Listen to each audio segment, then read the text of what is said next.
Welcome to Monday's Peegs Take. 2 days after number 7 Indiana goes into Eugene, Oregon, and knocks off number 3 Oregon for the program's first win over an AP Top 5 opponent in program history on the road. Peegs.com's Matt Weaver, Jeff Rabjohns, Jared Kelly. We just got out of Kurt Cignetti's Monday press conference, so we're going to break down everything, kind of go through the Oregon game, and then address everything that Kurt Cignetti mentioned today in his press conference. Matt, I'll start with you. Obviously, this game was huge for a multitude of reasons. Weren't sure sort of how Indiana was going to respond, and they ended up pulling it out. Yeah, I mean, I had somebody tell me over the weekend, actually a non-IU fan, say if you just saw the score, you wouldn't realize how dominant Indiana was in the game, especially in the second half. And I think something that's maybe getting lost a little bit with this team, and maybe it's not, just maybe it's my point of view, but everybody talks about Cignetti's offensive guy, Mendoza, Surratt, and obviously they deserve a ton of recognition in pub. But this defense is really, really freaking good. Yeah. I mean, they are really, really good. And they held one of the best offenses in the country to like 65 yards of offense in the second half, and like 20 of that was on that last drive when they were, they had like guys 50 yards downfield to prevent big plays. So just a great performance. It wasn't perfect. There were mistakes. Breakdown defensively in the first quarter. Mendoza throwing the pick, which is, not all on him like Coach Cignetti said today. But, man, it's just this team is really well coached, really well prepared. And they just go out there and play, and they don't get fazed by good or bad on the field. They just keep playing.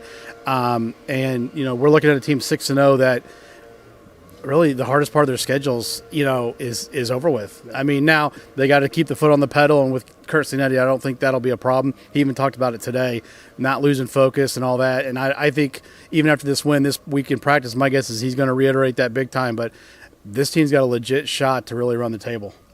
Rabbi, you were there in Eugene at Autzen Stadium. First of all, I guess take us through the vibe there. Did you kind of feel that Indiana had a chance at least going into this one, and then everything that played out, of course, after?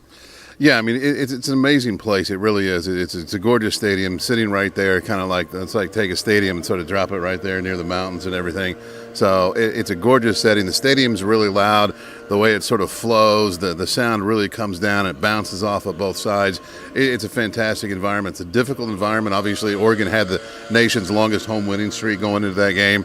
But being on the field pregame, and I was down there on the field for, I don't know, hour and a half, hour 45, and they were just going through their stuff normally, but you could sense there was a real confidence. Mm-hmm. They did not look, they weren't sitting there going, oh, look at that. They were talking to each other like they normally do. They were, getting each other pumped up. They were going through their proper reps. The assistants are out there on the field with their position groups. And there was very much a business-like approach. They did not seem in awe. They did not seem intimidated. They sure as hell didn't seem scared. They really didn't. All that talk about like, Oregon's got all these 5 stars. Oregon's, 20 pounds bigger at this position, 30 pounds bigger. They did not seem intimidated or scared. In fact, I actually thought, watching Brian Haynes with some of the defensive guys, I thought they were almost like, a little cocky, but in a good way. I mean, cocky like, we are here and we belong here and we got something to do today. But there was no intimidation. There was no fear. And the way they played was fantastic. And I agree with Matt's point. I think he made a really good point. That defense was phenomenal. Mm-hmm. Oregon was averaging 56 points per game at home this season, and Indiana allowed 1 offensive touchdown, and that came with 5:15 to play in the first quarter. So Indiana kept an offense averaging 56 points per game in that stadium to 0 touchdowns the final 50 minutes and 15 seconds of play. It was unbelievable. Dante Moore, I think he'd only been sacked, one time I think it was? Indiana gets 5. Aiden Fisher, Hardy, all those guys, Louis Moore, they got tackles for loss. They got sacks. They got interceptions. And then on the offensive side, they had 2 75-yard touchdown drives. That impressed the hell out of me because of how they did it and the situation of the game when they did it. One comes right after, they throw a pick 6. What do? They come back, really key catches. Omar Cooper, spectacular one-handed catch. That thing should be a poster. Somebody at IU should turn that thing into a poster. And Surratt, he had some big catches. Obviously, the touchdown stands out the most. But they had a 3rd down where if they don't convert it, you give the ball back to Oregon with a chance for Oregon to take the lead. Who do you go to? You go to Surratt. He gets you that big first down. I thought to that point in the game, I thought that was the biggest play because IU kept a drive going. They ended up scoring on that drive. So they just made really timely plays, really key plays. But I thought they really showed that, like, this is the level at which they can play.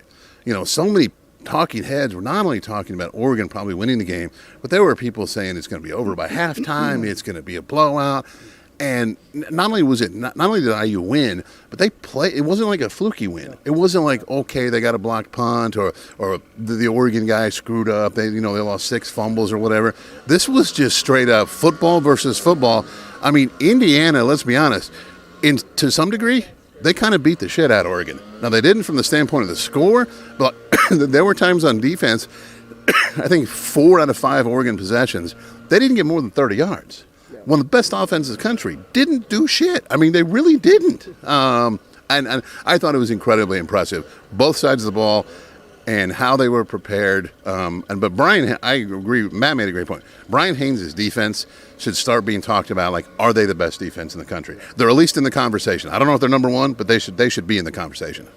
Matt, we can hit this game from several different angles, and we will, tomorrow on our podcast and the days to come. But the one thing I keep coming back to is there are so many moments in this game that Indiana, could have been backbreakers that Indiana teams of the past would not have recovered from. Like Rabbi mentioned, the shot play in the first quarter, Amari Farrell with a busted coverage leads to a touchdown. Pick 6 in the fourth quarter, Indiana comes back, scores a touchdown. Just so many plays that Indiana in the past has not converted that they did on Saturday. This is, I mean, certainly something we haven't seen in ever maybe in Indiana history. Well, Coach Sinetti talks about it all the time. Every play has a life of its own. It's 6 or 7 seconds. Then you move on to the next one. And so they did. The touchdown, the breakdown. You move on. You keep playing. The defense played great. Mendoza overall played well. He, and Coach Sinetti said, I mean, EJ Williams probably could have. I think it was EJ Williams on that play. Could have maybe, he kind of drifted upfield. Could have flattened it out a little bit more. But it was a tough play. He was on his back leg. He was getting pressure in his face, and just didn't make the best throw. But they bounced back from it. And I think Signetti. I think he was asked about it after the game, and he went up to Mendoza after that play and said, "You having fun?" I mean, you would think maybe he would kind of get on him or right. And he's like, because he understands it's one play out of 65, 70 plays, and they had plenty of time. They were playing well. They were moving the ball. I thought Rabbi brought up a great one. I think the third down plays talk about is when they threw the bubble screen to Surratt, and they blocked it incredibly well, and he got like 12 or 13 yards. I mean, that was a huge play.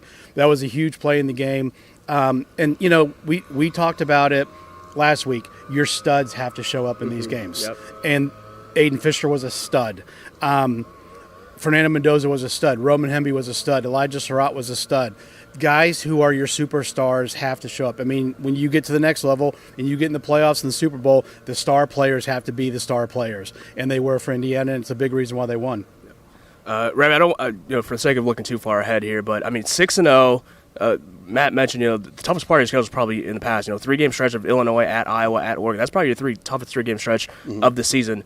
And now you look ahead, like Indiana, this is a legit chance to go to a Big Ten title game, to possibly go even further than that. Put this in perspective for us, because I mean, this is uncharted waters, even going back to last year for Indiana. Yeah, I thought Jeremy Gray had a really good post on social media that this was, for the athletic department, Indiana's biggest win since March of 1987, and I agree. Yeah. I understand it's a regular season win, but college football is different now, okay? It's different than it was 15, 20, 25 years ago. It is the biggest sport in the country in college athletics. It is what has driven everything of major significance in college athletics for the past 2 major changes, those being mega TV media rights deals and conference realignment. It's all about football. And to be elite in football is far more significant now than it was in the 70s, 80s, 90s, probably even early 2000s.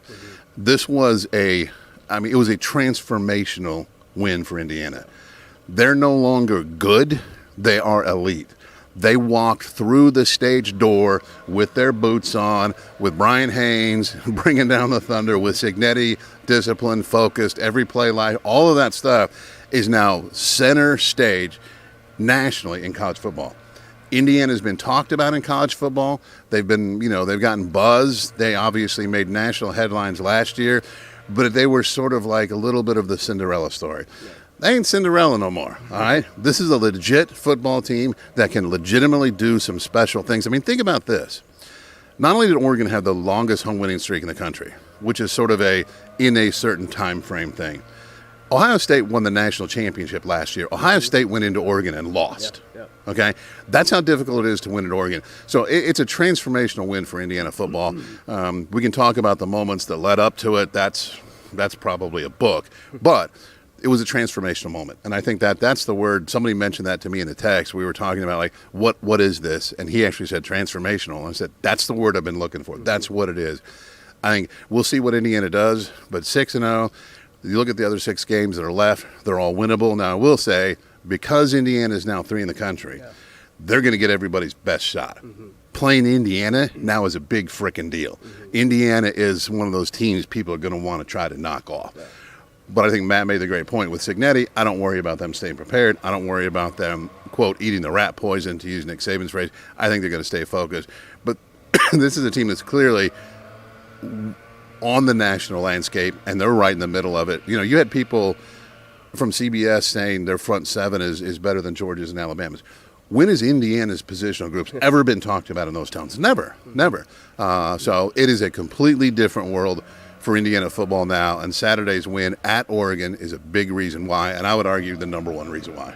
And I don't know what you said for perspective. I mean, Indiana's not a team that you stormed the field because you beat, you know. And in the past, Indiana was looking to storm the field for any team they beat at that point. So, Matt, let's switch gears here a little bit to Cignetti's Monday press conference. This was, quite honestly, I think this is the longest Cignetti's ever talked, I think, in front of the media. I think it went like 15 minutes. He was it seemed like he was super reflective just coming out of what happened this past weekend. Just what were your takeaways, and do you kind of get that vibe from him as well? Pride. Yeah. He's proud of these guys. I mean, but he also knows that the journey's not finished. But he's proud of, I mean, he talked about it, you know, I mean, the way he talked about Isaiah Jones, the way he talked about Roman Hemby. These are guys that they're giving him everything they've got. They've bought in, not only, you know, physically with all that, but like mentally they're bought in. Are they going to be perfect? No, nothing's ever perfect. But they're playing excellent football. He's got really good football players that might not have been super highly rated like other programs players were coming out of high school. But now they're great football players, and you know, that's what I took from it. You can tell how pleased he is. But you know, and he also said though, we're going to get Michigan State's best shot, like Rabbi said. You're going to get everybody's best shot going forward. You're going to get there's some sneaky tough games. That Maryland's going to be a sneaky tough game. UCLA's playing a lot better. You know, and they've got an offense that's a little bit scary. But you know, I don't think this team is going to overlook anybody. Could they have a bad quarter? Sure. Could they have, you know, some bad possessions? I just don't see anybody remaining on the schedule, especially with what's gone down at Penn State. That would have been, to me, the toughest game remaining. If they play like they've been playing all season, I don't think – not only do I don't think anybody can beat them, I don't think anybody can stay within 10, 14 points of this team if they're playing their A game. Rabbi, last word. I mean, I kind of agree with everything Matt said there. Indiana, if it takes care of business, doesn't trip over itself, which I don't think Cignetti's going to allow. I mean, everything's on the table for it at this point. Yeah, I mean, it's 12-0 is not crazy to think about. No. It's really not. Now, it's crazy to talk about it in a way because you're talking about Indiana football. And people still, they have a hard time getting history out of their head. All of us do. We're human, especially people like Matt who have been around for, 87 years when covering IU football. There's a lot of history in your head. There's a lot of, people have a little PTSD, But it's like, if you look at what Indiana's done under Kurt Cignetti, the way they've stayed focused, the way they've, just all of his catchphrases are real. Mm-hmm. And it's not talk, it's how they operate. But we put together how they played at Oregon, the number of players that they have that are making plays, the fact that it's not just, Fernando has to be great at quarterback or IU has no chance. That's not it. Now, he needs to be good, obviously. But, Hemby's had some good games. You got receivers, like Matt said. You throw it to Surratt on the screen, that bubble screen, and you got two receivers downfield. Unbelievable blocking. Defense, you've got 7, 8, 9 guys who you can say they made a really key play at a key moment in a certain game. There's so many ways they can win that, excuse me, I don't think talking about 12-0 is insane. It doesn't mean they get there, but I just don't think 12-0 is insane. I don't think IU playing in the Big Ten championship game in Indianapolis on December 6th at Lucas Oil Stadium, I don't think talking about that is insane. I don't think contemplating or discussing, can IU make a playoff run? I don't think that's insane. I think everything that any football fan would ever dream of, this Indiana team has at least put on the table at midpoint of the season, and fans can say, I think they have a chance to fill in the blank. And I don't think anything you fill in the blank, I don't think anything's crazy as we sit here at the midpoint of the season. No, certainly not. Stars are aligning for Indiana, it seems like, this season. Hoosiers have homecoming this upcoming weekend against Michigan State. We'll have much more to come on that game as we look ahead. But for now, he's Matt Weaver. He's Jeffrey Abjohns. I'm Jerry Kelly. The Hoosiers are 6-0, looking to continue their perfect start this Saturday at Memorial Stadium. We'll have much more to come on Peegs.com coming out of the Oregon game, and then, of course, looking ahead to the Spartans. But keep it locked into Peegs.com. We'll see folks over on the site.